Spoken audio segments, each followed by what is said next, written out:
Hello, welcome to our channel Helping Hands. We are here to help you because in this lockdown we know that many of you are facing problems with your studies. So we are here to help you out in your studies. We are making videos on the topics which are not very much available anywhere. So especially in biology. So let us start our video. So देखो आज का जो हमारा topic है ना वो है fish migration. तो सबसे पहले बात कर लेते हैं कि व्हाट इज़ माइग्रेशन। तो ये जो वर्ड है ना माइग्रेशन, ये एक लैटिन वर्ड से लिया गया है जिसका मीनिंग होता है ट्रैवलिंग। अब कई तरह के लोगों ने इस चीज़ को अपने अपने तरीके से डिफ़ाइन किया हुआ है। थॉमसन एक साइंटिस्ट है जिन्होंने इसको 1942 में डिफ़ाइन किया कि migration is a shift in what may be called as the centre of gravity of the population. उसी तरह निकोल स्काई ने 1963 में माइग्रेशन को बोला कि it is an adaptation toward the increasing abundance of a species. हम अपने लिए माइग्रेशन को ऐसे समझ सकते हैं कि एक पीरियोडिक डायरेक्टेड मूवमेंट होता है एनिमल्स का from one place to another for feeding, reproduction और due to changes in environmental conditions. अब आते हैं फिशेस के माइग्रेशन पर। तो देखो ये एक ऐसी मिस्ट्री है जो अभी तक पूरी तरह से सॉल्व नहीं हुई है। अकॉर्डिंग टू कोहेन 1970 में इन्होंने बताया कि करीब 8,000 fresh water species, 12,000 marine and 120 diadromous species regularly migration show करती है। Approximately 70% of the total migrants are found in the tropical warm water.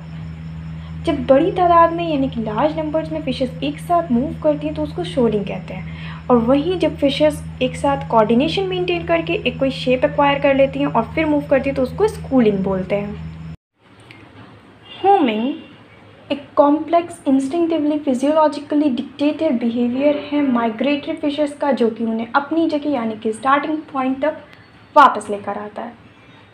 गर्गिंग ने 1959 में इसको डिफाइन किया as the return to a place formerly occupied instead of going to other equally proper new place।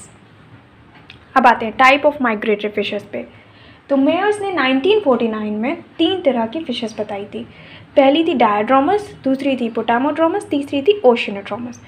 तो सबसे पहले बात करते हैं डायड्रोमस की। तो डायड्रोमस फिशेस वो होती हैं जो फ्रेश वाटर से सी वाटर और सी वाटर से फ्रेश वाटर की तरफ माइग्रेशन शो करती हैं। इनकी भी 3 कैटेगरीज होती है। पहली होती है कैटाड्रोमस, दूसरी होती है एनाड्रोमस, तीसरी होती है एम्फीड्रोमस। द कैटाड्रोमस जो होती है वो फ्रेश वाटर से सी वाटर की तरफ माइग्रेट करती है और इनका माइग्रेशन का रीज़न होता है स्पॉनिंग। दूसरी होती है एनाड्रोमस जो कि सी वाटर से फ्रेश वाटर की तरफ माइग्रेट करती है और इनका भी रीज़न होता है स्पॉनिंग। और तीसरी होती है एम्फीड्रोमस जो कि खाने के लिए फ्रेश वाटर से सी वाटर और सी वाटर से फ्रेश वाटर माइग्रेशन शो करती हैं। कैटाड्रोमस की एग्जांपल में हम लोग देख सकते हैं एंगिला है जिसको हम लोग कॉमनली ईल बोलते हैं। एनाड्रोमस की एग्जांपल में अटलांटिक सैल्मन होती है और एम्फीड्रोमस गोबीज होती है। अब आते हैं पोटामोड्रोमस पे। तो पोटामोड्रोमस फिशेस वो होती हैं जो फ्रेश वाटर के with in he migration show करती है, यानी कि एक फ्रेश वाटर बॉडीज़ से दूसरी फ्रेश वाटर बॉडीज़ तक ही माइग्रेशन शो करती है। तीसरी होती है ओशिनोड्रोमस फिशेस। तो ये वो फिशेस होती हैं जो सी वाटर से सी वाटर तक माइग्रेशन शो करती हैं। अब कई लोग सोच रहे होंगे कि व्हाट इज़ स्पॉनिंग। तो स्पॉनिंग की विकीपीडिया पर जो डेफिनेशन दी गई है वो है कि it is a process which involves the female releasing ओवा, that is the unfertilized egg, into the water often in large quantities while male simultaneously or sequentially release spermatozoa that is milked to fertilize the eggs। आसान शब्दों में कहें तो fertilisation करवाने के लिए eggs और स्पर्म्स को रिलीज़ किया जाता है। अच्छा ये तो पता है ना कि फिशेस में एक्सटर्नल फर्टिलाइजेशन होता है। तो अब आते हैं माइग्रेटरी मूवमेंट पे। तो देखो 2 तरह के माइग्रेटरी मूवमेंट होते हैं। एक होता है डीनेटेड जब fishes along the water current move करती हैं और दूसरा होता है कॉन्ट्रानेटेड जब फिशेस वाटर करंट के अगेंस्ट में मूव करती हैं। अब थोड़ी एक्स्ट्रा इन्फॉर्मेशन देते हैं। तो ये जो फिशेस होती हैं ना इनकी मैक्सिमम स्पीड होती है, जो मैक्सिमम ये स्पीड अटेन कर सकती हैं वो होती है इनकी बॉडी लेंथ इंटू 10 पर सेकेंड।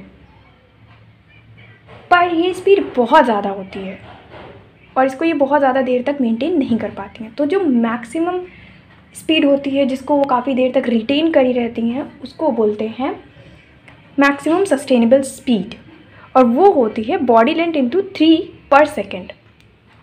अब आते हैं कॉजेज़ ऑफ माइग्रेशन पे कि क्या ज़रूरत पड़ती है, क्यों माइग्रेशन होता है।